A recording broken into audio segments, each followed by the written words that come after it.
angels waging war in the unseen realm. Global events fulfilling biblical prophecy. Eternal life. What lies beyond mortality? From analyzing the paranormal from a biblical worldview to the discussion of cutting-edge science and technology, conspiracy, discovery, special investigative reports. Unafraid to explore the challenging issues facing humanity. Welcome to another edition of Skywatch TV. Special Investigative Report.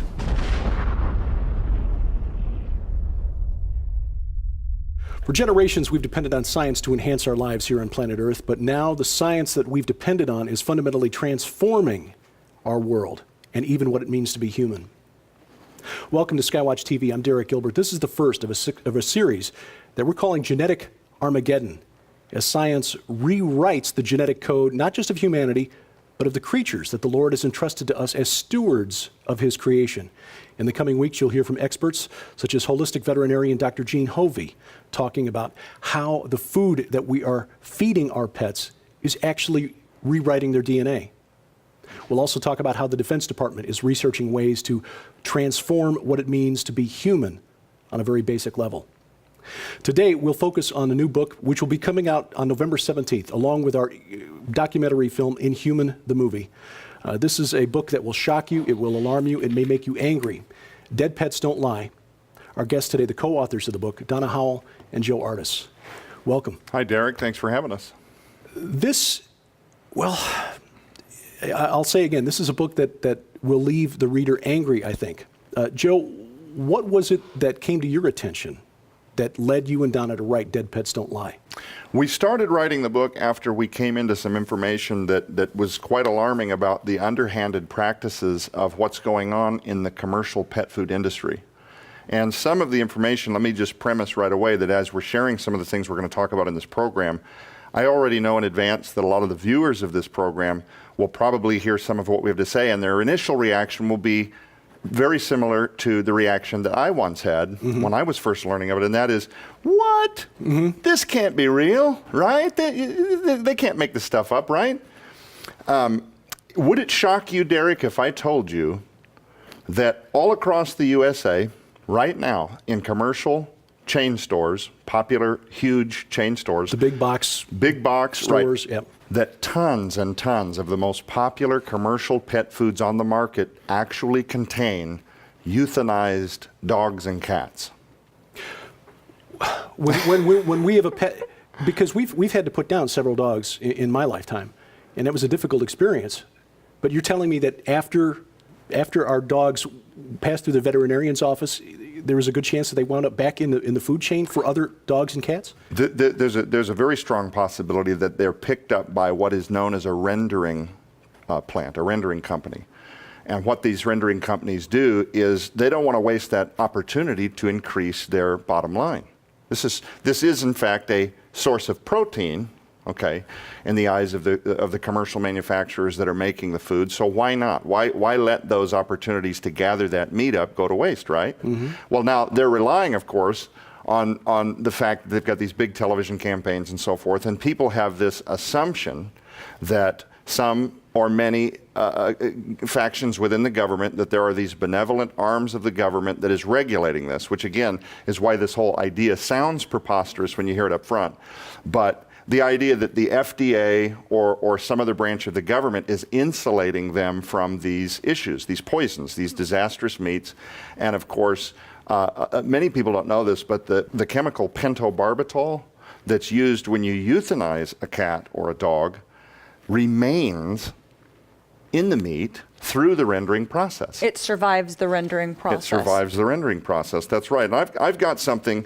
We during our investigation, the investigation that Donna Howell and I did over the last couple of years, as we were compiling the information for the book Dead Pets Don't Lie, we were able to retrieve documents from the FDA directly. So the following, I'm going to read you something. This is an admission directly from the horse's mouth. The FDA not only knows this is going on, but they're not regulating it to the degree that it avoids what we're talking about right now, where these animals are not scrutinized and pulled. They're absolutely rendered and put back into the pet foods. This is an excerpt directly from the FDA. Because in addition to producing anesthesia, pentobarbital is routinely used to euthanize animals, the most likely way it could get into dog food would be in rendered animal products. Rendered products come from a process that converts animal tissues to feed ingredients. Pentobarbital seems to be able to survive the rendering process. If animals are euthanized with pentobarbital and subsequently rendered, pentobarbital could be present in the rendered feed ingredients. So the chemical that's used to euthanize, to kill these sick animals, these aged animals, survives the process and winds up back in the, what would the ingredient be called in the pet food? Crude protein? We call it poisonous meats. Yeah, but yes, it absolutely survives the rendering process, and that's what I'm getting at. The FDA already knows this is happening. So when pets are euthanized at some of these shelters and vet clinics, they are then picked up by people that gather meat throughout the city. Some of this can be roadkill. Some of this, take for example, people that are raising cattle. Okay, let's say you have 1,000 cows on a cattle farm. Mm-hmm. Well, again, we don't want to waste these opportunities, right, to gather meat. Well, after all, this can be rendered and put into the protein powder that ultimately makes it into a ton of these commercial pet foods. So cattle that are diseased. The first time I ever heard the phrase food animal, okay, food animal, that's the term we're using for a lot of the animals that make it into the rendering process and then passed along into these commercial pet foods. What is a food animal? A food animal, according to the FDA, is any meat source within an animal that is not fit for human consumption. So this includes animals with cancer, visible tumors. I mean, some of this stuff is so gross, I really don't want to talk about it on television and people change the channel, but you know, cattle that are found dead or already dying. Chickens with protrusions that have huge tumors coming off the side of their body where they are so large because of the illness that they're inflicted by, they can't even walk. I've seen video of these chickens where they're just hobbling across the ground. Well, when they're dead or after they're dead, and sometimes these animals can be found dead in a pasture 2-3 weeks later, riddled with maggots, crawling with all kinds of life form and flies and things like this. Those are picked up by people that take all of this, the euthanized pets, the unfit for human consumption animals that are coming from farms and various places. All of them are bottlenecked to a rendering company where up a conveyor belt they go into basically a mulcher, and they're ground up into what is called a protein powder, and that powder is then sold to tons. I mean, I think it would really shock people if they knew the number of popular these people have TV ads constantly promoting the health and the wellness of their commercial pet foods, and these animals are ending up all in the same vat and then sold to unsuspecting consumers who again believe that there is some benevolent insulator out there within the government that is regulating this food and keeping the world of pet food safe for them, and they don't have to do any of the thinking. Go ahead. It sounds like what he is saying is so sensational that it can't hardly be believed. Yes. The Discovery Channel did what was called the animal rendering business or something like that, where Mike Rowe, the host of Dirty Jobs, went with the Discovery Channel and actually filmed the entire rendering process at a plant. The cow that they had picked up at the beginning of the episode had been dead for at least 4 days, they said. It was, like Joe said, covered in maggots. By the time this clearly diseased meat had been taken, they discussed how it was going from point A to point Z, which is the protein powder that's carried from the plant to wherever it goes. And they admitted in that episode that it is being sold to the highest bidder. They don't care where it goes and what it's used for. But the one thing that Joe didn't mention that I think is also crucial to the rendering process is the denaturing that happens. Close to the end, it's not just the heat process that goes in. And by the way, the rendering process, the pentobarbital does survive it, as well as a lot of other nasty chemicals that are in this big vat of the raw, they call it. But one of the things that they have to do is sanitize it or denature it from some of the other things that could cause immediate harm or death or whatever. And in that, they're adding other chemicals to the process, which would never be allowed in human foods, but what it does for the pet is it makes it so that the person feeding Fido every single day has no idea these denaturing chemicals, a glorified version of bleach, if you will, just to make it simple for the viewers, is actually doing a lot more damage over time, as well as second generation euthanasia, pentobarbital in food over time. And understand the denaturing process changes the shape of the protein in the protein powder, which means that the bodies of our pets don't treat these proteins coming through the same way they would if they were, say, eating a fresh ground beef, for example, or a fresh fish. The protein, after it's been heated and treated, the protein shape changes, which is critical because how the body responds to protein depends on the shape. But also, Derek, because pounds equals dollars. There is no, and again, I realize this is hard for people to accept, but during the rendering process, when these people are creating protein sources and stuff, and by the way, that's when you pick up a bag of commercial pet food and you flip it over and it says meat byproduct. That's what that means. They don't want to identify a specific meat source like chicken or beef. Byproducts means, hey, it's just a big swarm of whatever we were able to get that month from the city, who's picking up dead animals from the streets. This could include roadkill. But also, when a supermarket gets a whole delivery of, let's say, fresh fish or chicken, when those meats at the grocery store go over the expiration, those are often then also picked up by, it's convenient for the grocery stores. Sure. A man will show up, he'll pick up all of those expired meats, and those are also delivered to the pet food rendering companies. And when they're all coming up the conveyor belt before they get mulched, they're not opened. They're not removing the plastic. They're not taking the meat off the styrofoam tray. Styrofoam that tray. all gets ground up into the steak. The sticker. The ink on the sticker. Any supermarket rejects. Any supermarket rejects. And everything tied to it. And again, the euthanized pets, the roadkill, a lot of these cats and dogs are still wearing their flea collars. They don't remove the ID tags. And Derek, you know that in a recent interview that we did here at Skywatch TV, Dr. Hovey said that euthanized pets, chemicals like pentobarbital, might be the least of people's worries. This is disturbing, but this is information that we need. As Christians, you may be wondering why we're focusing on pets. Check Genesis chapter 2. The Lord made us stewards of his creation. To take dominion of the earth means to protect it, guard it, and shepherd it with care.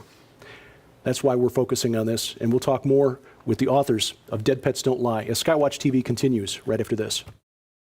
Coming exclusively from Skywatch TV for a very limited time starting November 17th, 2015. When you purchase the new documentary film Inhuman and the companion book Dead Pets Don't Lie from Skywatch TV, you'll receive the largest giveaway in Skywatch TV history. An unprecedented $300 in free books, audio sets, and DVDs to add to your library or to give away as gifts during this holiday season.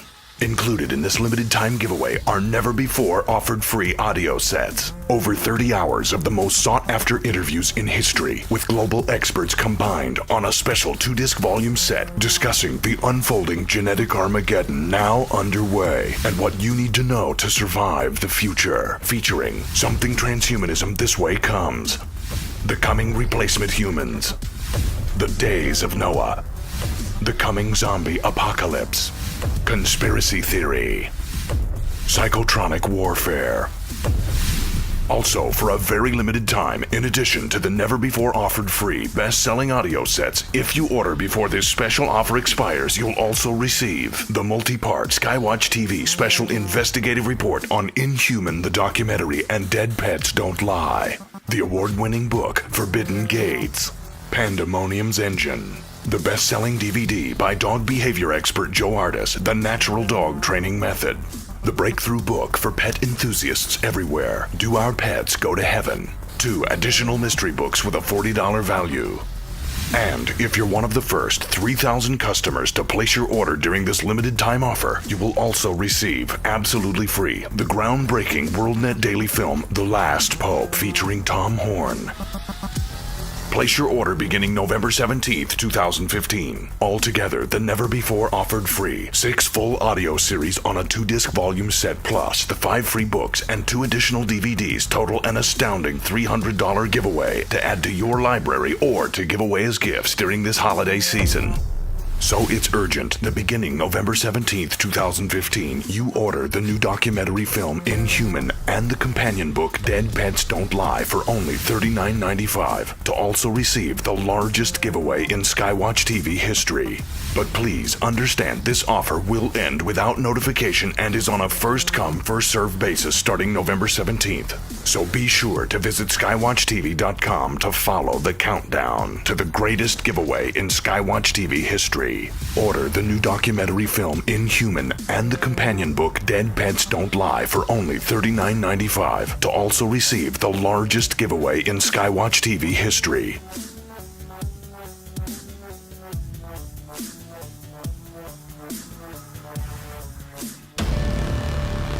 Coming this November.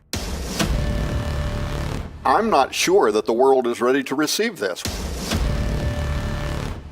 Tom Horn, Joe Ardis, Donna Howell, and the Skywatch investigation team join a host of global experts in the conclusion of a multi-year undercover inquiry that exposes what the U.S. government, the FDA, and monster corporations have been hiding from you. We're talking about everything from the food that we eat to animals and pet animals to ultimately humans. Literally, what we have been doing with genetically modified crops, what we have and are doing with transgenically made animals, we fully intend to do with the human race. I mean, how many people know right now that the last scientist in Congress, Bill Foster, recently spoke before Congress. He wrote an article for The Hill in which he says that right now the top science departments in our government that dole out taxpayer-funded revenue have already been ordered to literally create the guidelines that are going to be used for genetically modifying the human race. I think 90% of Americans would be shocked if they learned that their cats and dogs were eating these diseased meats and euthanized pets. Euthanized pets. During our investigation, we were able to verify that if your pet Fluffy had been euthanized at one of these vet clinics or one of these shelters, it would be recycled into food byproducts, toothpaste, cosmetics, deodorant. The stench is overwhelming. It's unbelievable. Coming in November, an unprecedented, official and imposing undercover report that exposes what government agencies and greedy corporations are hiding about a genetic menace that is slowly, quietly, secretly killing and transforming all of creation. They have made a Faustian deal with the devil. I'm talking about our government. They have sold out the best interest of Americans to greedy monster corporations that are in their back pockets. Coming this November exclusively from Skywatch TV. Dead Pets Don't Lie. Inhuman the documentary. Survive the future.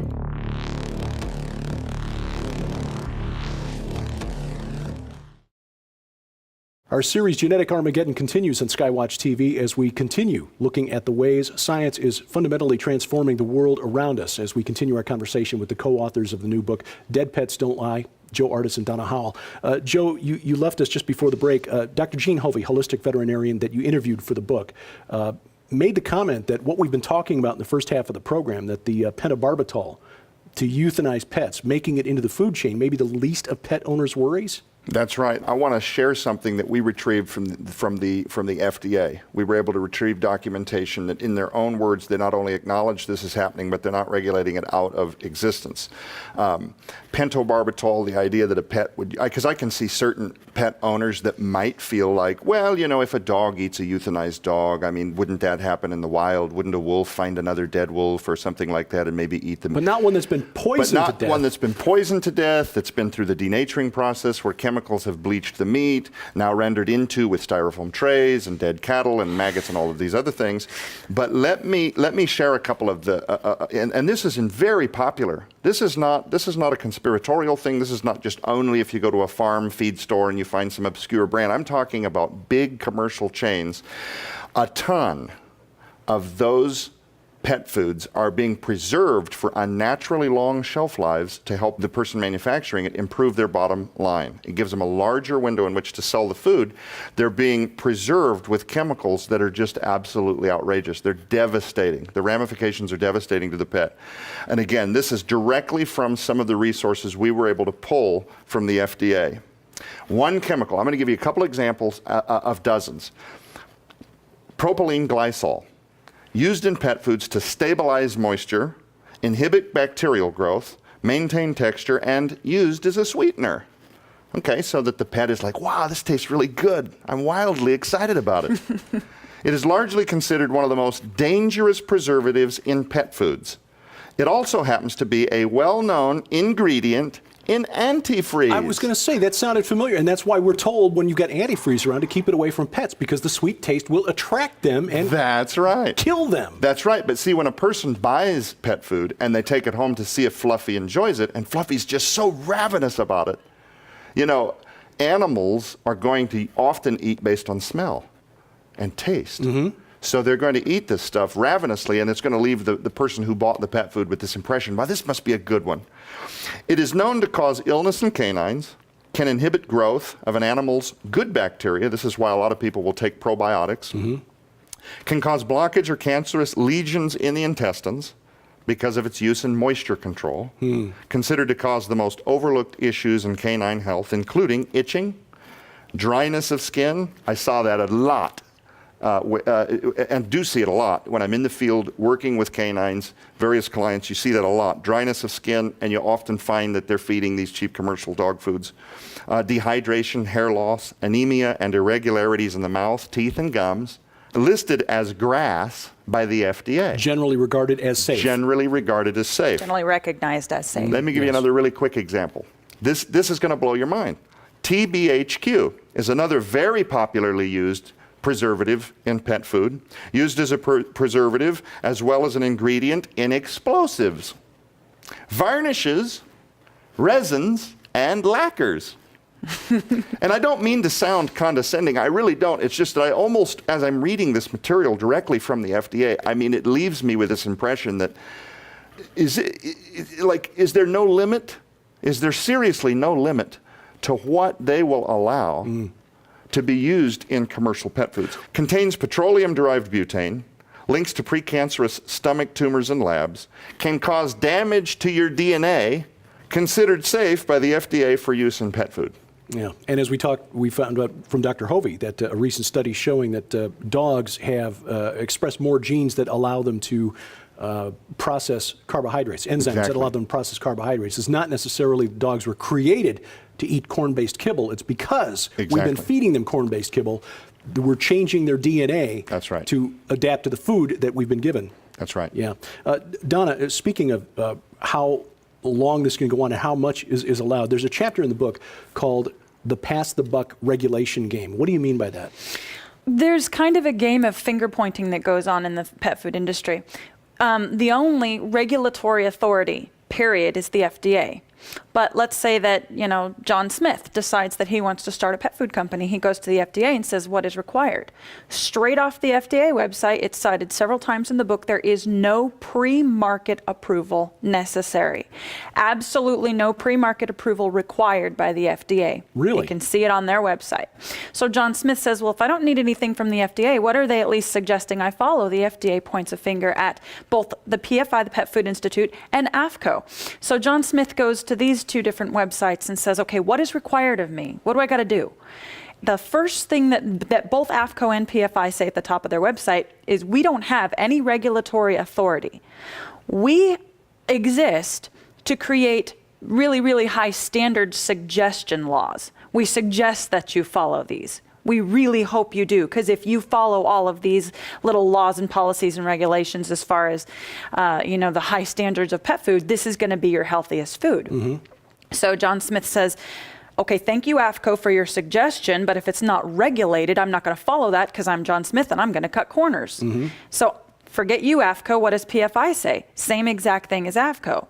But all the while, FDA is saying, you really need to be following these guys over here. So it's just a finger-pointing game. It continues to go round and around and around. Finally, John Smith says, look, I don't have to follow what AFCO says. I don't have to follow what PFI says. The FDA says that there is not a pre-market approval standard. So there really is no regulation prior to the market, and it isn't until a pet gets hurt that somebody would have to step in and regulate. As in the case some years ago where ingredients coming from China contained melamine and dogs began to die. Yep. With just a couple of minutes left, what do people do? How do we educate ourselves so that we aren't feeding our pets poison? Yes, thank you for asking that, Derek. I want to make it very clear to the people watching this program that Dead Pets Don't Lie was a very serious multi-year investigation, but it's not just a book with tons and tons and tons, and it's not only limited to all of this terrible news. We knew when we took on this writing project that people would want to know, what can we do? We're not fatalist about this. There are things that a person can absolutely do to dramatically reduce the number of poisons and things, if not to completely eliminate the poisons and the toxins that their pet is being exposed to. And if I may, let me just share just a few, and we're just going to skim the surface with this very broad stroke, but for somebody watching the program that wants to know where they can start immediately today. Number one, when you look at a pet food bag, flip it over, look at the label, and make sure that it doesn't say anywhere byproducts. Or meat and bone meal. Meat and bone meal. Avoid those like the plague. If you see poultry byproduct, meat byproduct of any kind, avoid that bag completely. Try to steer away from pet foods that use primary ingredients like corn and various grain types. The other thing you can do is go on the web. Type in the name of the brand you're considering and look for recalls associated with that brand. You'll often find that a lot of popular commercial foods have been pulled off the markets for various salmonella outbreaks and things like this where they've been pulled back in. There are good brands out there that do not have recalls associated with it. When you're doing research, talk to a smaller boutique-style pet store. Go into a place where you're going to get more of a mom and pop shop. I have found that you get more educated type information as opposed to the big commercial type pet stores. And finally, look for bags that on the label read the ingredient sources that have been used, read like prairie raised or free range chicken and beef. And typically wild caught fish. That typically means that they're free range, that they're eating things that are native to what they should be eating. Cattle eating grass, chicken eating seed, and not being fed things like cattle, being fed things like genetically modified corn and then being turned around and rendered into pet food.